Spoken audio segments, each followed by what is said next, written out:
Ωραία, να κάνουμε έτσι μια συζήτηση τώρα, μιας και σας έχουμε όλους εδώ μαζεμένους. Να βάλουμε και κάποιους καθηγητές του Πολυτεχνείου. Κύριε Βαρουχάκη. Βαρουχάκη, Ποιος θέλετε να... Βαρουχάκη θα θέλει να... Εντάξει, θέλετε να Θέλει να έρθετε εδώ κάνει μια... κοντά μας. Θέλει να κάνει μια παρέμβαση, να συμμετάσχει στην κουβέντα μας. Γεια σας, καλησπέρα παιδιά. Γεια σου Ερνέστο. Βαρουχάκη. Είχαμε συναντηθεί και πρόσφατα. Με αφορμή τώρα την ομιλία σου, ευχαριστούμε πάρα πολύ, ήταν πολύ ενδιαφέρουσα. Είχε να κάνει και με τα λογισμικά που ανέφερες. Αυτό που θέλω να πω και στα παιδιά από εδώ πέρα είναι και οι φοιτητές μας, ότι αυτά τα λογισμικά όπως είναι και το Surpac που δουλεύετε στο Πολυτεχνείο, όπως και το Petrel, χρειάζονται και βασικές γνώσεις γεωστατιστικής. Έτσι δεν είναι? οποίο είναι ένα μάθημα το οποίο δουλεύουμε στο Πολυτεχνείο Κρήτης και πάνω σε αυτό κτίζουμε για να μπορούν να γνωρίζουν τα παιδιά, να έχουν τις βασικές γνώσεις και να χρησιμοποιήσουν και τα γεωφυσικά δεδομένα, τα δεδομένα πεδίου, τα σημειακά δεδομένα και να μπορούν να τα χρησιμοποιήσουν σε τέτοιου λογισμικά. Για να μάθει να δουλεύει σε τέτοιο λογισμικό πρέπει να έχει τις αντίστοιχες βασικές γνώσεις. Okay. Οπότε συμπληρωματικά στα μαθήματα τα οποία ανέφερες είναι και το κομμάτι της προγραμματικής γεωστατιστικής, το οποίο είναι χρήσιμο και είναι καλό τα παιδιά να ξέρουν πού έχει και εφαρμογή μέσω των λογισμικών. Αυτή Βεβαίως, είναι η είναι παρέμβασή μου για να αναπόσπαστο κομμάτι της πετροφυσικής. Χωρίς αυτό δεν μπορεί να βασιστεί ο μηχανικός πετρελαίου στο που θα βάλει το πηγάδι. Το λεγόμενο well placement. Όχι μόνο ιδίως που το πετρέλαιο είναι πολύ βασικό. Ναι. Στο πετρέλαιο Είναι είναι συνεργασία με το γιο. το κατεξοχή. Δεν μπορεί να δουλέψει κάποιος πετρελαιάς χωρίς το πετρέλ και χωρίς τις γεωστατιστικές μεθόδους.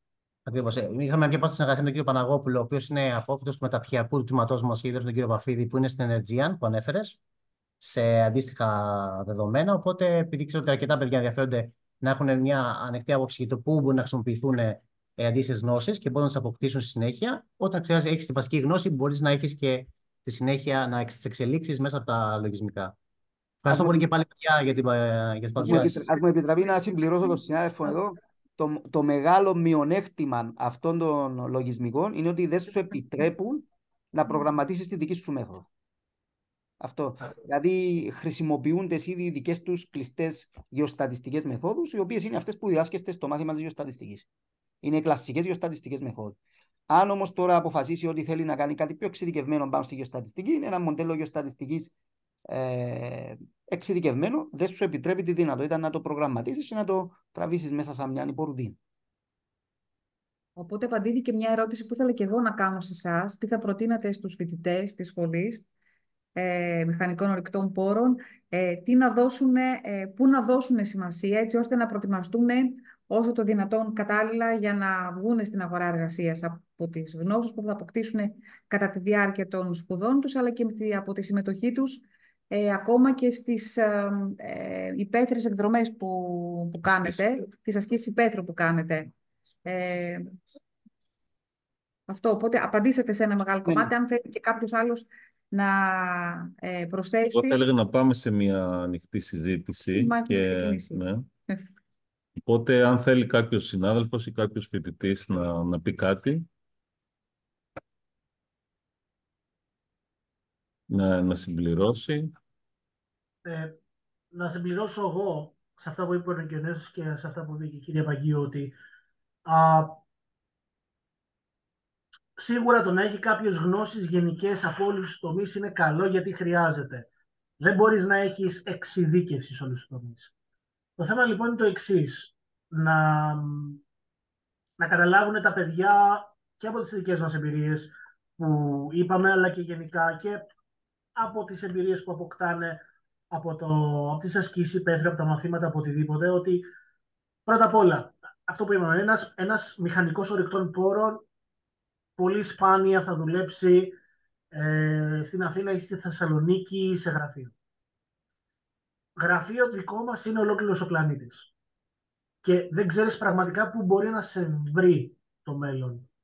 Ο Θανάσης τώρα μπορεί να είναι στην ακτή της Ελεφαντοστού, σε 5 χρόνια από σήμερα να είναι στην Ποτσουάνα, ή να είναι στη Χιλή, ή να είναι στη Μαδαγασκάρη, ή να είναι στην Κίνα. Δεν μπορείς να το ξέρεις. Το ίδιο και σε μένα σαν ακαδημαϊκός. Ή δεν σημαίνει ότι επειδή εγώ είμαι στην ακαδημία αυτή τη στιγμή, ότι δεν μπορεί να αλλάξω και να ξαναπάω στη βιομηχανία.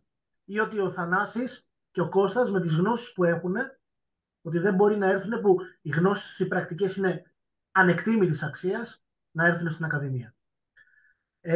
Βασικό είναι να έχει ο κάθε νέος μηχανικός μεράκι να μαθαίνει. Να καταλάβει ότι γυράσκει αεί διδασκόμενος. Ότι οι γνώσεις που αποκτάς, οι πρακτικές σε κάθε νέο πεδίο, σε κάθε νέα δουλειά, είναι ανεκτήμητη. Είναι και αυτό που έλεγε ο Πασχάλης, ότι είναι ανεκτήμητης αξίας. Από το βασικό πτυχίο παίρνεις τις βασικές γνώσεις. Ίσως και γνώσεις, οι φοιτητές θα με καταλάβουν ότι είναι αυτή η θολούρα που έχεις πριν από ένα διαγώνισμα. Διαβάζεις για 4-5 μέρες για ένα εξάμηνο και έχεις αυτή την αγωνία που δεν θυμάμαι τίποτα. Και ξαφνικά βλέπεις την ερώτηση μπροστά σου και λες, το θυμάμαι και το γράφω. Που σημαίνει ότι αυτές οι γνώσεις είναι κάπου, συνδέονται σιγά σιγά μέσα από όλο τον κύκλο εκμετάλλευσης και ότι μπορείς να τις χρησιμοποιήσεις αργότερα. Και σίγουρα όταν εξειδικεύεσαι σε κάτι, πρακτικά μαθαίνεις ακόμα περισσότερα. Έχω και εγώ που έχω αποφοιτήσει πόσο είναι, σχεδόν 18 χρόνια από τη σχολή. Γράφτηκα κατευθείαν στο ΤΕ, άρχισα να δουλεύω και στο Τσιμέδε και άρχισα να δουλεύω. Ακόμα μαθαίνω. Ακόμα αποκτώ απίστευτες πρακτικές εμπειρίες ή καινούργιες τεχνολογίες ή οτιδήποτε. Προηγουμένως, για παράδειγμα, μιλούσα με τον Μάνο στο δικό μας chat και του έλεγα, Μάνο, θα χρειαστώ τη βοήθειά σου γιατί διδάσκω το ένα πρόγραμμα της Hexagon, θέλω να αλλάξω τώρα να χρησιμοποιώ τις Deswick. Έχει κάποιες διαφορές, δεν τις ξέρω, θα πρέπει να τις διδαχτώ για να τις διδάξω στους φοιτητές. Αλλά ο τρόπος σκέψης, το πώς θα κάνουν οι φοιτητές στο σχεδιασμό, πώς θα χρησιμοποιήσουν τη γεωστατιστική, πώς θα χρησιμοποιήσουν τη μηχανική πετρωμάτων, πώς θα χρησιμοποιήσουν το ένα το άλλο, τις μεθόδους εκμετάλλευσης, αυτό παραμένει το ίδιο. Αυτό που αλλάζει είναι οι τεχνολογίες, αναπτύσσονται, πάνε παρακάτω. Άρα οι φοιτητές, σαν μηχανικοί, να έχουν το μεράκι και τη δίψα να μαθαίνουν περισσότερα και να έχουν το μεράκι για τη δουλειά. Κάτι το οποίο σου αρέσει να το κάνεις, δηλαδή ο Θανάσης μίλησε για τα 12 ώρα. Και εγώ έχω χτυπήσει 12 ώρα και μέσα σε υπόγειο αλατορυχείο στο χιλιόμετρο και σε υπόγειο ανθρακορυχείο με 40 βαθμούς Κελσίου με πολύ μεγάλη υγρασία στα 2 χιλιόμετρα βάθος. Συγγνώμη για την έκφραση, το γούσταρα αυτό που έκανα. Άρα το 12ωρο, ναι, μεν ήταν κουραστικό, αλλά περνούσε. Μάθαινα πράγματα. Είναι απίστευτες οι εμπειρίες που αποκτάς και η γνώση. Άρα, αν έχεις το μεράκι, προχωράς.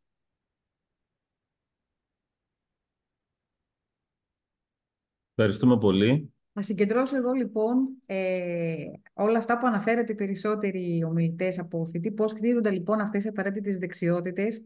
Είναι 3 πράγματα. Μαθαίνω λοιπόν μέσα από την εμπειρία, πρακτική άσκηση, εργασιακή εμπειρία, τα project, τις ομαδικές εργασίες, το πρόγραμμα Εράσμους. Μαθαίνω λοιπόν από τους άλλους παρακολουθώντας ένα πετυχημένο απόφοιτο, είτε μέσω του LinkedIn, είτε μέσω από τις ομιλίες των αποφοίτων όπως είναι η σημερινή μας. Και μαθαίνω βέβαια με την κατάλληλη εκπαίδευση, οι πανεπιστημιακές σπουδές που έχουν, τα σεμινάρια και γενικότερη αναζήτηση της γνώσης, έτσι κάνοντας ένα ρεζουμέ όλο αυτό που είπατε οι περισσότεροι ομιλητές. Και επειδή αναφέρατε και τα soft skills που ζητάει η αγορά εργασίας και είναι hot μέχρι το 2025, γιατί αυτά ανατακτά χρονικά διαστήματα αλλάζουν. Αυτό που έχουν αναφέρει είναι ότι τα hot soft skills μέχρι το 2025 είναι η κριτική σκέψη, η δημιουργικότητα και η ανθεκτικότητα στο στρες και η ευελιξία. Είπατε τίποτα? Αυτά. Θα μπορούσα, συγγνώμη, με ακούτε? Ναι. Μόνο θα ήθελα να συμπληρώσω κάτι τελευταίο. Όταν βγαίνεις από τη σχολή, η πραγματικότητα, γιατί δυστυχώς συνήθως αναζητούνται μηχανικοί με εμπειρία, οι οποίοι να μπορούν να προσφέρουν άμεσα. Θα μιλήσω προσωπικά. Εγώ, για παράδειγμα, ήμουν τυχερός γιατί ουσιαστικά με 1 χρόνο εμπειρίας ήρθα σε μια εταιρεία η οποία, όπως και τον κύριο Πασχάλη, με στήριξε, με βοήθησε και στα λάθη μου, γιατί φυσικά δεν υπάρχει μηχανικός ο οποίος δεν θα κάνει λάθη. Λάθη δεν κάνει μόνο αυτός που δεν κάνει τίποτα. Πέραν αυτού όμως, θα ήθελα να πω, επειδή το βλέπω σε πολλούς νέους συναδέλφους, να μην απογοητευτούν. Θα συναντήσουν σίγουρα θα συναντήσουν πολλές αγγελίες, θα συναντήσουν πολλές απορρίψεις. Όλοι μας συναντήσαμε. Θα πρέπει όμως να μην σταματούν να πιστεύουν στον εαυτό τους ή ακόμα χειρότερα να πιστεύουν ότι σε κάτι δεν είναι καλοί. Για όλους υπάρχουν ευκαιρίες, για όλους υπάρχουν οι δυνατότητες, απλά μέχρι να βρεθεί στην κατάλληλη στιγμή έτσι ώστε να την αρπάξει. Αυτό μόνο, και όσο μπορείτε τριβή και με την πρακτική έννοια τριβή, έτσι ώστε να εξασκήσετε όλο αυτό το θεωρητικό υπόβαθρο, το σημαντικό θεωρητικό υπόβαθρο που έχετε λάβει από το Πολυτεχνείο. Αυτή την παρατήρηση θα ήθελα να κάνω μόνο και σας ευχαριστώ. Ευχαριστούμε, Κώστα. Αν θέλει να πω να και εγώ ρωτήσει κάτι. κάποιος άλλος. Ένα τελευταίο. Ναι, Θανάση, σ' ακούμε. Ναι, Θανάση. Εγώ θα ήθελα να πω σε όλους τους φοιτητές να τολμήσουν, να μην διστάσουν να πάνε σε μια χώρα η οποία είναι μακριά ή τους φαίνεται ξένη. Άμα καλύτερα λέει να μετανιώσεις για κάτι παρά για κάτι που δεν έκανες. Μπορείτε να πάτε, να δείτε και στην τελική άμα δεν σας αρέσει φεύγετε, γυρίζετε πίσω και βρίσκετε αυτό που θέλετε. Τολμήστε, βγείτε στην αγορά εργασίας, γιατί η δουλειά του μηχανικού ορυκτού πόρου αυτή είναι. Στην ουσία είμαστε και παγκόσμιοι πολίτες, να το πω έτσι. Δοκιμάστε, γιατί αλλιώς η επιτυχία δεν είναι εύκολη. Αυτό ήθελα να πω, ένα μικρό σχόλιο. Ωραία. Αν δεν έχουμε κάποια άλλη ερώτηση... Δεν ξέρω, έχουμε. Είτε το chat, είτε από κάπου αλλού. Στο chat δεν έχουμε. Θα πούμε απλά αυτό που είπε και ο Ερνέστος και νομίζω ότι θα συμφωνήσουν και όλα τα παιδιά. Παιδιά εννοώ τους νεαρούς συνάδελφους που μιλήσαμε σήμερα. Ότι ό,τι χρειαστείτε, δηλαδή νομίζω μέσα από το Βαγγέλη μπορείτε να πάρετε τα email μας. Νομίζω ότι όλοι μπορούμε να διαμοιράσουμε τις διαφάνειές μας. Ό,τι χρειαστείτε, νομίζω ένα-δύο παιδιά κιόλας στο LinkedIn με ψάξανε, με βάλανε, με προσθέσανε. Είμαστε εδώ για να σας βοηθήσουμε. Όπως μας είχαν βοηθήσει εμάς καθηγητές, παλιότεροι συνάδελφοι, έτσι είμαστε κι εμείς εδώ για σας. Δεν υπάρχουν χαζές ερωτήσεις. Χαζό είναι να μην ρωτάς. Αν δεν ρωτάς, δεν θα μάθεις. Πολύ σωστά. Συγγνώμη, αυτό ισχύει για όλους μας, έτσι. Οποιοςδήποτε χρειάζεται οποιαδήποτε διευκρίνηση, πληροφορία, ερώτηση ή το οτιδήποτε, μπορεί άφοβα να ρωτήσει, να στείλει. Αυτό το θεωρώ αυτονόητο και δεδομένο.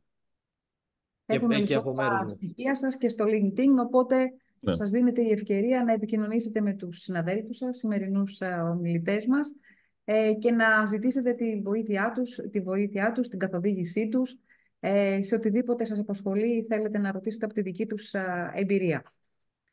Να κλείσουμε. Λοιπόν, ευχαριστούμε πάρα πολύ τον Γιώργο τον Παράκο, τον Πασχάλ τον Γρηγόρη, τον Κυριαζή τον Μάνο, τον Αντωναρά τον Θανάση, τον Μπαμπά τον Κώστα και τον Σαρή τον Ερνέστο, αποφύτους μηχανικούς ορυκτών πόρων, για τις εξαιρετικές παρουσιάσεις σήμερα στους φοιτητές της σχολής, για τον πολύτιμο χρόνο που αφιέρωσαν στο να είναι εδώ κοντά μας σήμερα, έστω και διαδικτυακά. Εγώ, εκ μέρους του Γραφείου Διασύνδεσης, θέλω να ευχαριστήσω τη Σχολή Μηχανικών Ορυκτών Πόρων, τον κύριο Γαλετάκη, τον Κοσμήτωρα και τον κύριο Πετράκη για την εμπιστοσύνη να όπως και όλη την ομάδα μαζί. που δουλέψαμε μαζί. Υπάρχει μια ομάδα η οποία δεν φαίνεται, η οποία δουλέψαμε για να μπορέσουμε να στήσουμε αυτή την ημερίδα σήμερα, και εγώ προσωπικά ευχαριστώ και το Γραφείο Διασύνδεσης και προσωπικά την κυρία Πάγκιο για την πολύ καλή συνεργασία. Λοιπόν, καλό απόγευμα σε όλους σας, να προσέχετε. Καλό απόγευμα, εμείς ευχαριστούμε. Ευχαριστούμε πολύ. Ευχαριστούμε πάρα πολύ. Καλή σταδιοδρομία στα παιδιά. Να είστε καλά, καλή σταδιοδρομία σε όλους. Γεια σας, παιδιά. Ευχαριστούμε. Γεια σας.